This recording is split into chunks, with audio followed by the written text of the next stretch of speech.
One day, Jesus was teaching the people using parables. He wanted people to understand what the kingdom of God is like. So he said, "The kingdom of heaven is like a mustard seed, which a man took and planted in his field. Though it is the smallest of all seeds, when it grows, it is the largest of garden plants and becomes a tree, so that birds come and make nests in its branches." Matthew chapter 13, verse 31 and 32. That's it. Just a few words. But it holds a lot of meaning. Now, let's understand what Jesus was saying. A mustard seed is very small. If you hold one in your hand, it might not look like much, almost like a tiny dot. But when it's planted in the ground, it grows into a large plant, so big that birds can sit on its branches. Jesus used this seed as an example of how God's kingdom works. The kingdom of God didn't start big and loud.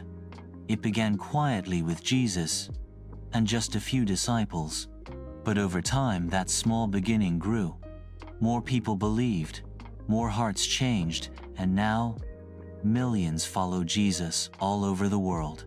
Just like the mustard seed, it started small, but it grew into something strong and welcoming. This story also reminds us about how faith works in our own lives. Sometimes, we may feel like our faith is too small. We might think, "I don't know enough," or "I'm not strong enough to make a difference." But Jesus wants us to know that even a tiny bit of faith can grow. When we trust God, obey Him, and keep learning, our faith becomes bigger and stronger. And just like the mustard tree gives shade and shelter to birds, our lives can also be a blessing to others. A kind word, a prayer, a helping hand, all those little things can grow into something beautiful in God's eyes. So remember, the story of the mustard seed shows us that small beginnings can lead to big things in God's plan. God is not looking for the biggest or the loudest.